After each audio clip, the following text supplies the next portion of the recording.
Bueno, vamos a empezar con la primera etapa, la etapa de la historia de la iglesia, donde vemos que al principio habían muchos mártires, ¿no? La iglesia estaba perseguida, pero también pasó por una etapa con una paz.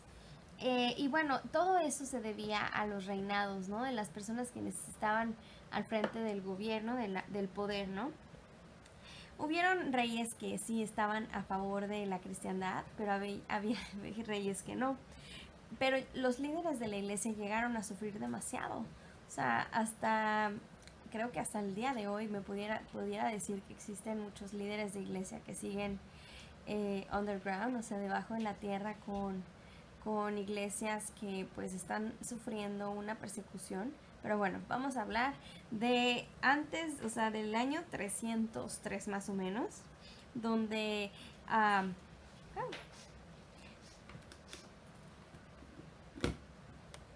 y bueno, a lo largo de la historia de la iglesia vamos a ver cómo van a haber demasiados edictos en la iglesia católica. Bueno, vamos a ver que la iglesia católica es la iglesia más antigua y la que ha sufrido más cambios a lo largo de la historia, debido a que por un tiempo se metió tanto en la política que era lo más importante en la historia de, pues, de la civilización, eh, a tal grado de que pues era considerado más, a veces hasta más importante, ¿no?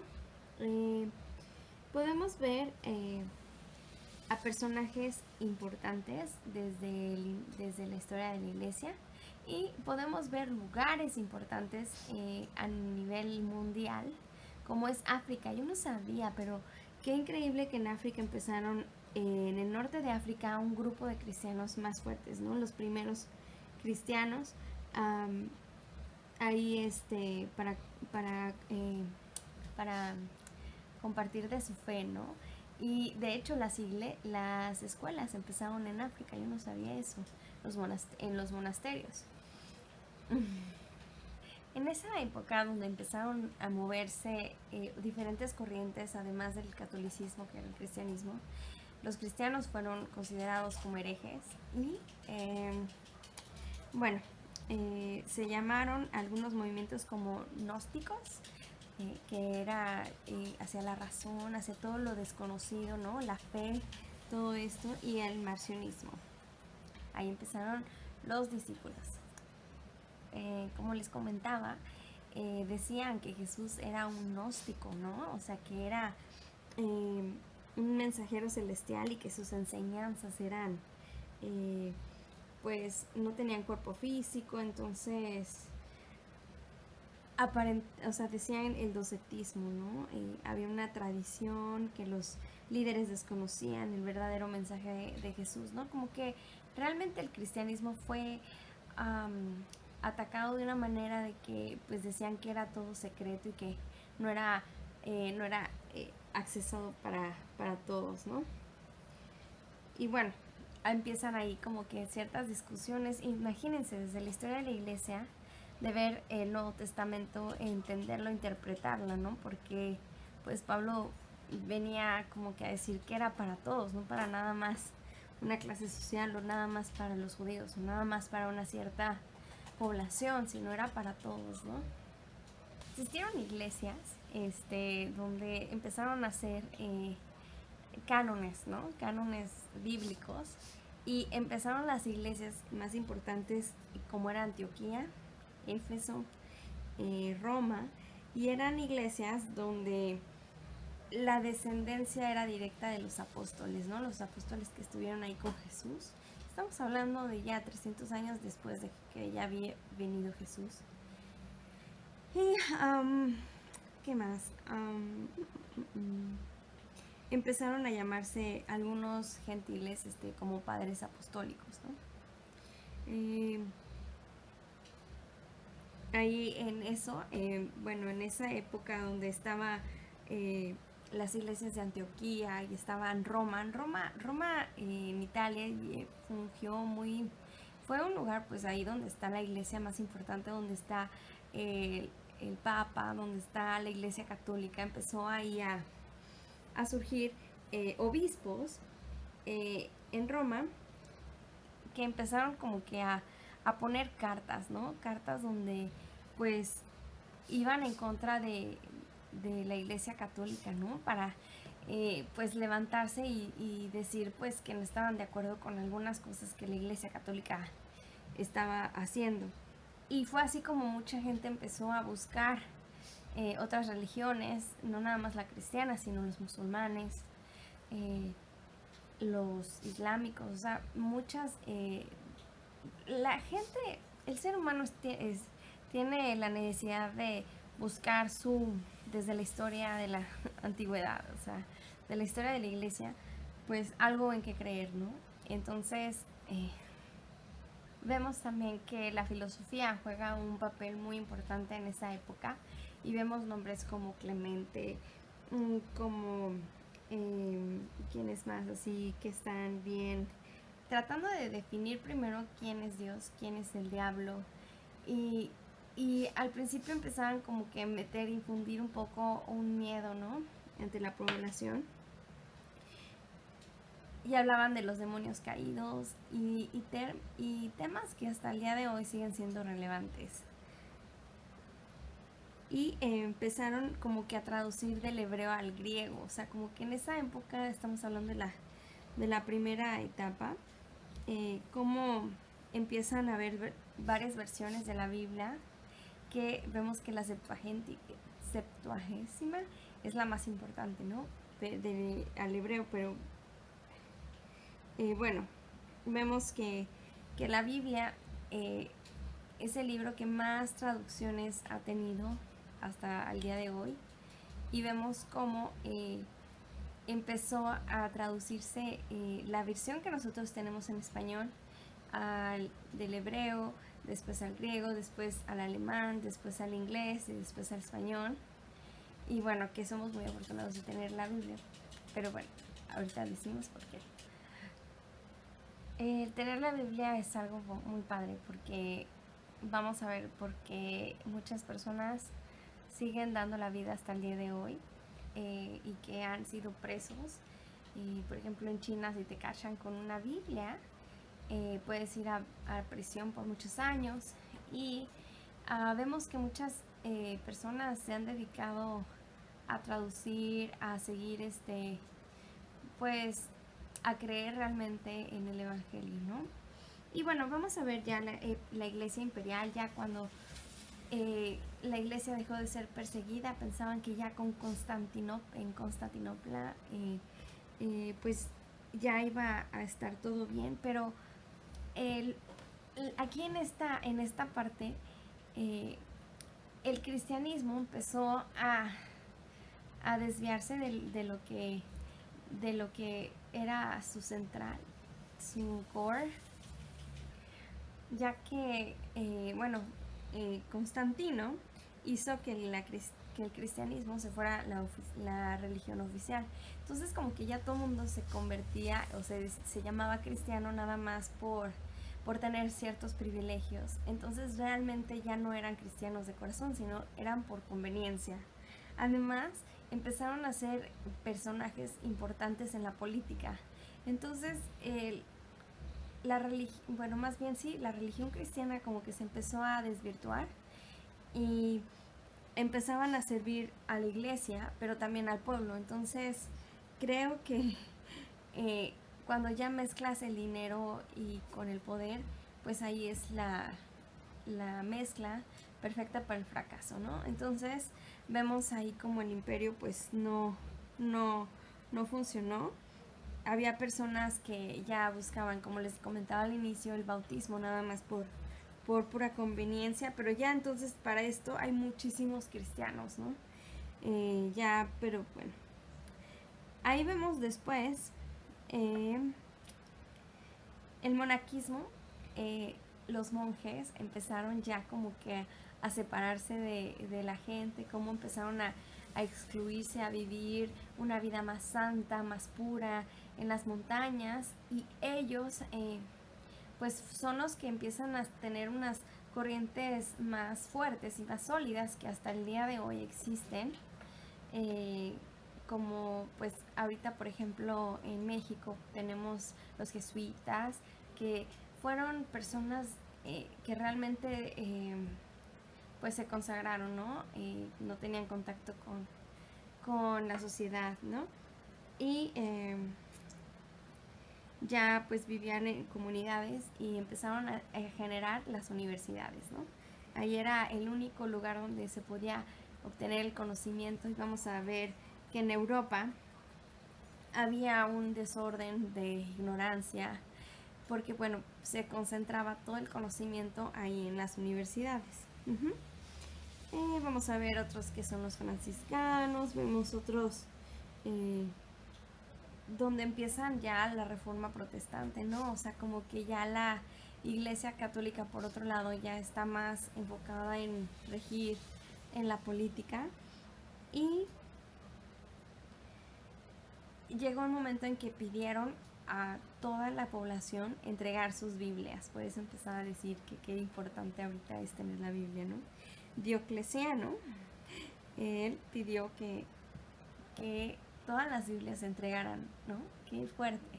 ¿Y por qué se llama esta época la etapa de los gigantes? Bueno, pues porque tenemos aquí el obispo de Alejandría, por ejemplo, que luchó contra el arrianismo, que negaba la divinidad absoluta de Jesucristo. Los 4 grandes capadocios: Gregorio de Niza, Basilio, Macrina. Y bueno, vemos que hay una... Esto es muy curioso, porque desde la historia de la iglesia siempre estamos tratando de definir a Dios y ponerlo en una caja y ponerlo como esto es Dios y esta es la Trinidad y esta es la salvación, se gana por aquí. O sea, pero no es de ahorita, lleva años. Y eso me impresiona bastante. Bueno, y después de Constantino viene a tomar el control su hijo, ¿no? Y vemos cómo no nada más ahorita, sino el poder se va pasando de mano en mano, y vemos como unos sí están a favor del cristianismo, hay otros que están en contra, y vemos como a veces no se continúa el legado, ¿no? Y cómo hay cambios de dirección, y cómo los cristianos siguen siendo perseguidos, y muchos siguen afianzados de acuerdo a las creencias de su familia, y no hay nadie que los mueva, y siguen dando su vida por Dios, ¿no? Después vemos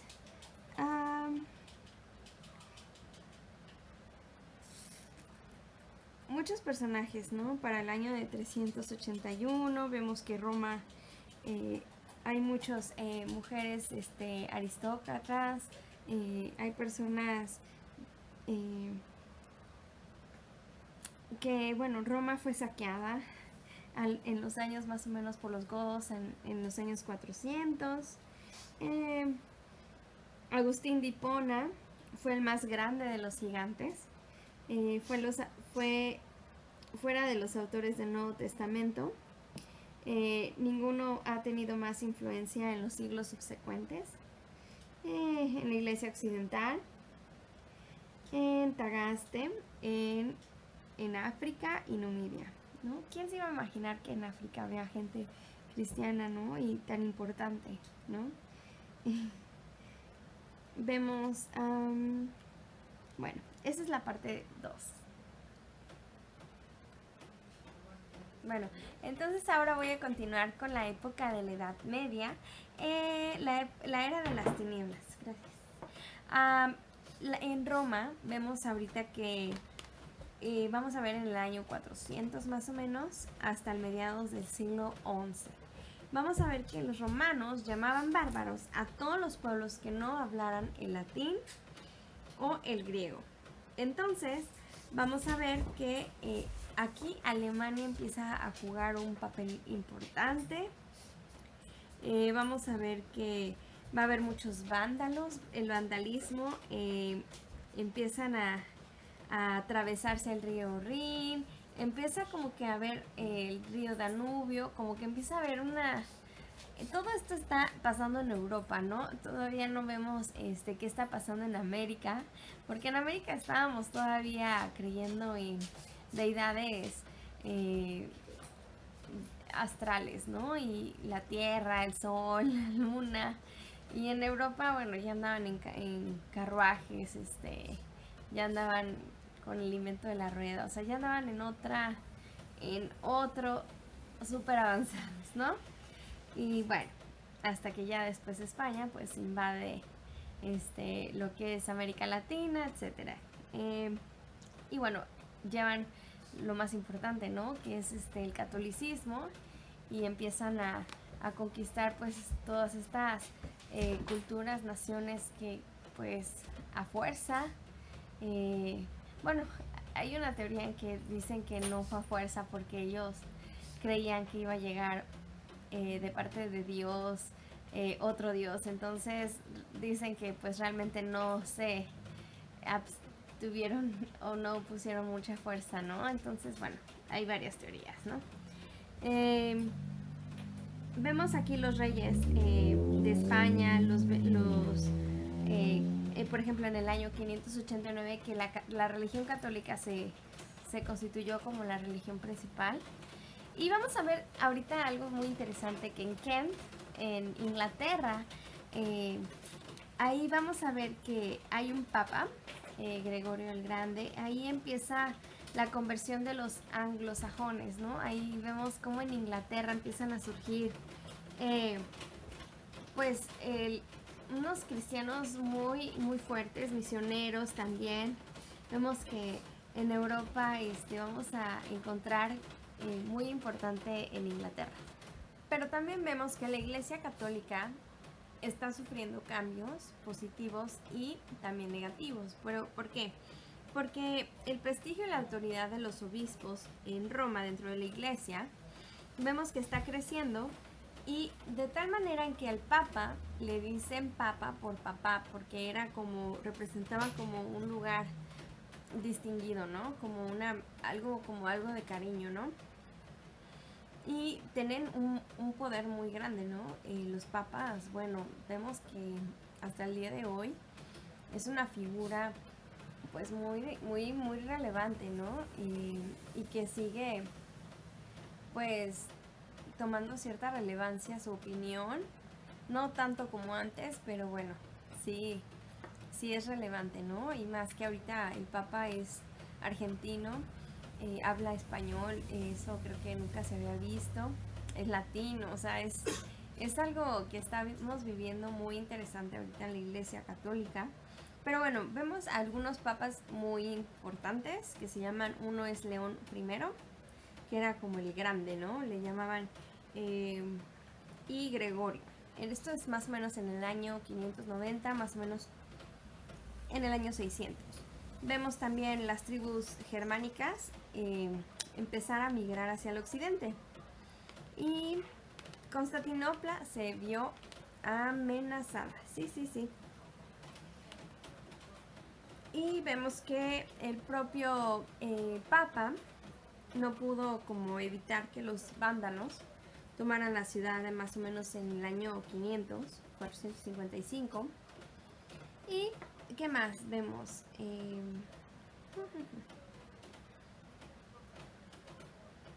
La iglesia, pues va a tener varias personas importantes, ¿no? Por ejemplo, la coronación de Carlomagno. ¿Cómo va a tener pues estos emperadores en Constantinopla y otros obispos van a llevar el rumbo del catolicismo, ¿no? A otros niveles, pero la iglesia siempre ha tenido un lugar importante y muy, muy importante. El Imperio Bizantino, en Constantinopla, por las invasiones de los germanos, los alemanes eran muy fuertes, ¿no? Y por más de 1000 años estuvieron ahí. Y bueno, ahora vamos a ver la alta Edad Media. Aquí vamos a ver cómo más o menos del siglo XI, más o menos en 1303, la Iglesia Católica empieza a tener una decadencia muy importante. Va a haber desorden, va a haber personas que buscaban, pero también por el otro lado personas cristianas que querían realmente vivir con una fe real, ¿no? Y lo que les comentaba al inicio, se iban a los monasterios. Ahí se enfocaban mucho en el trabajo físico con la oración y era una vocación, ¿no? El poder contemplar la humanidad de Cristo a solas, ¿no? O sea, vivir en santidad y alejados de todos, ¿no? Ahí podemos ver personajes importantes como Bernardo, que fueron reformadores de la iglesia, consejeros de papas incluso. O sea, el monje realmente aquí tenía pues un lugar importante y respetado. Como les decía, lo de las universidades, ¿no? Vemos que otra vez la necesidad de definir el Espíritu Santo, y vamos a ver ahí varios pensadores que son importantes. Ahorita les digo cuáles son. Y tenemos ahí, por ejemplo, pues también en la política, como no los querían dejar tanto tomar un lugar político, más bien los querían ahí como los monjes, pero no tanto en la política. Como les decía, que la Iglesia Católica empezó a sufrir ahí algo difícil, era porque igual los sacerdotes tenían esposas, tenían hijos, y ahí fueron como que humillados, sacados a la calle. Ahí realmente empezaron como que a haber unos excesos contra la iglesia y empezaron a decir celibato, o sea, el celibato, ¿no? O sea, no te puedes casar, no puedes tener hijos, ¿no? Estas fueron unas medidas que se tomaron en esta época. Bueno, vemos aquí que en Europa la parte económica es algo importante, ¿no? Y la parte también social, fundamentalmente hubo un cambio importante. Y una es que aquí los burgueses habían, por ejemplo, las viviendas donde los ricos tenían a mucha gente viviendo para ellos y trabajaban la tierra, y habían trueque, había muchos comerciantes. Y por el otro lado, habían otra parte de personas que, siendo aún ricas, por ejemplo como San Francisco de Asís, que dejó toda su riqueza por la pobreza, por estar viviendo de una manera sencilla, sin afanes, sin tentaciones, y para predicar el evangelio, ¿no? O sea, qué padre ver a personas que pues dejaron todo y renunciar, ¿no? A la herencia de su padre. Y bueno, estamos hablando más o menos del 1260, donde aquí en España y en Francia vemos personajes donde pues empezaron ya los predicadores, ¿no? Vemos como hay grupos de franciscanos, dominicos, y empezaron a hacer labor misionera. Y ahora vamos a ver la parte de Europa, de la parte de la salud. Vemos que pues los medicamentos todavía no estaban tan bien desarrollados y habían enfermedades que desafortunadamente se llevaron la vida, como ahorita el coronavirus, de muchas personas que pues tal vez no habían vacunas, ¿no? No, más bien no tal vez, sino no habían vacunas.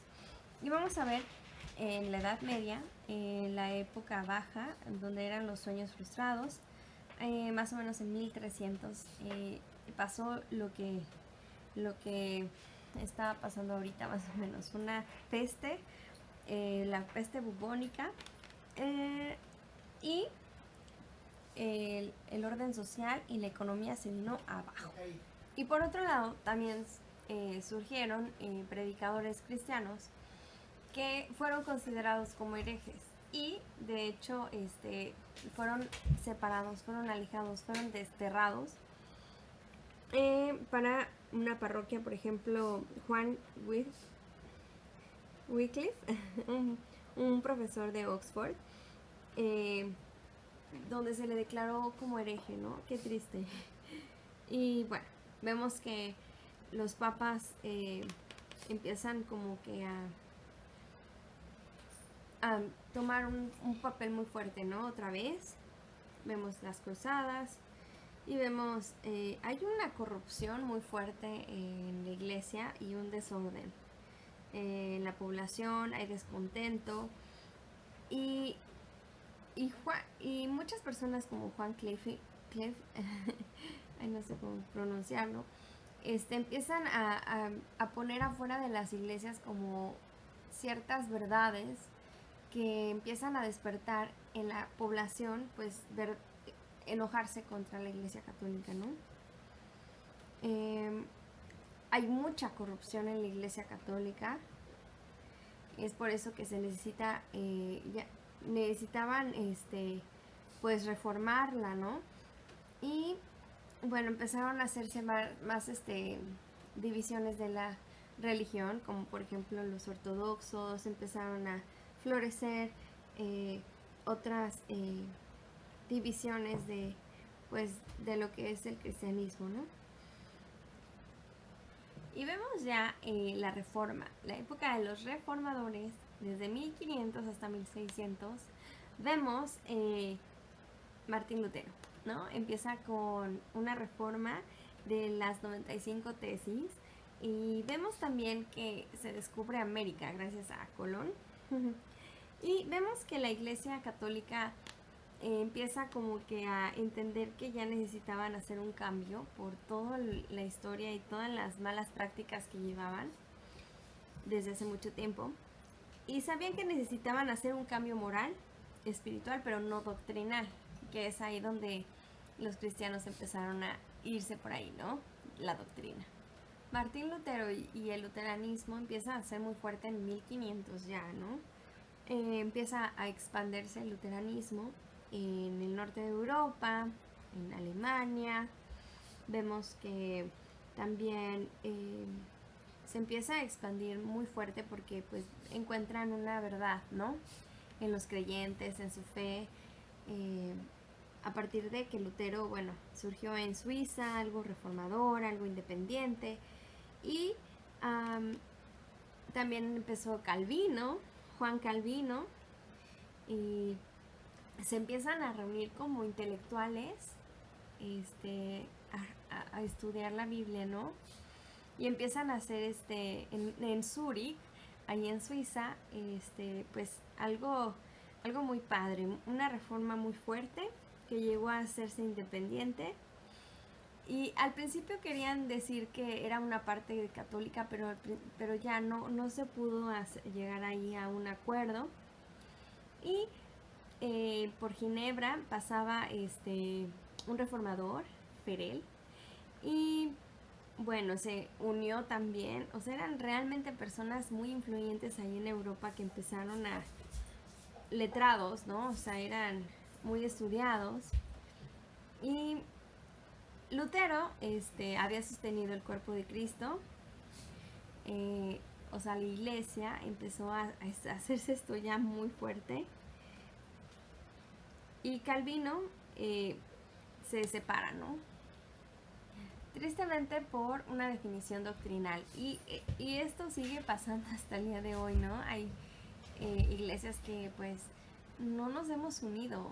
O sea, creo que los cristianos nos falta mucho la unión y por cuestiones doctrinales no podemos reunirnos, ¿no? Surge el movimiento de los anabaptistas, que son rebautizador. Fue un movimiento que fue que no creían que estaban rebautizando, sino que el bautismo, ellos decían que el bautismo no era de la infancia, no era válido, porque el bautismo, según Jesús, es cuando tú reconoces y dejas tus pecados y vuelves a ser una persona nueva. Y pues cuando eres un niño, pues no tienes esa concepción o esa decisión importante. Y aquí vemos algo bien importante. Inglaterra se separa de la iglesia gracias al matrimonio del rey, porque él ya había estado casado, pero no se permitía el divorcio. Entonces, la única solución con Ana Bolena, ¿no? Entonces, esa es una historia súper importante porque viene a romper los lazos con la iglesia católica. Y vemos que por el amor, ¿no? El amor que tan fuerte fue entre ellos. Y hasta el día de hoy Reino Unido está independiente y de hecho se quiere salir ya de la Unión Europea. De hecho creo que ya salió. Pero bueno, eso ellos manejan hasta ya su propia moneda. Antes estaban, nunca creo que aceptaron el euro, nunca lo manejaron como su moneda, pero aunque pertenecían, le costaba mucho dinero a Inglaterra pertenecer a la Unión Europea y pues ellos dijeron que ellos no necesitaban pertenecer a la Unión Europea, entonces bueno, es lo que pasa.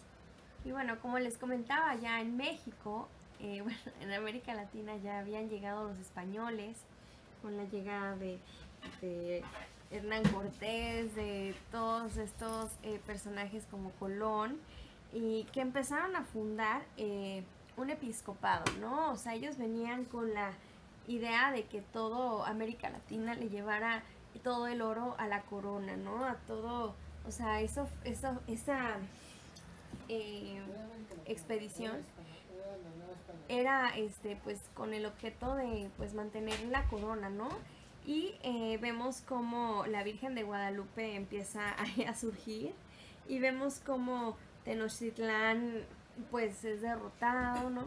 Es conquistado y vemos pues ya que el catolicismo empieza a surgir y gracias a muchos misioneros, déjenme platicarles que muchos misioneros tomaron su vida y la dejaron y mucha gente se dio cuenta que pues que América necesitaba compartir el evangelio. Para el siglo XVII vemos que la ortodoxia, el racionalismo y el pietismo, la era de los dogmas y las dudas. Bueno, vemos que pasó una guerra de los 30 años en Europa y hubo una Bohemia, ¿no?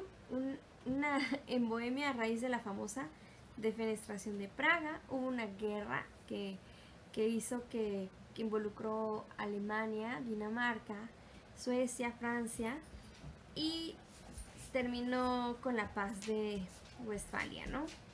Entonces, bueno, aquí podemos ver que la cuestión religiosa, ¿qué pasaba, no?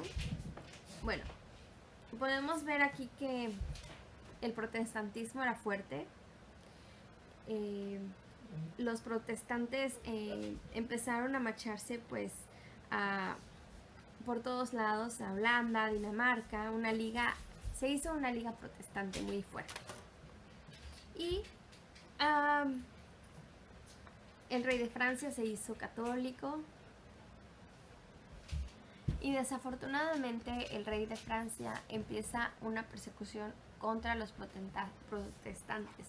Como vio que eran ya muy fuertes, pues bueno, no le convenía pues que hubiera alguien más. Pues el poder siempre ha sido el problema, ¿no? Vemos que existe una nueva orden que se llama los puritanos, que es purificar la iglesia.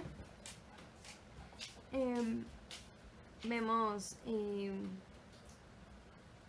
los reyes, por ejemplo, se ven con la necesidad de huir en la asamblea de Westminster porque, bueno, existía el gobierno presbiteriano. Entonces vemos que los protestantes empiezan a hacer una gloriosa revolución, o sea, un movimiento muy, muy, muy fuerte. Los católicos irlandeses también se rebelaron.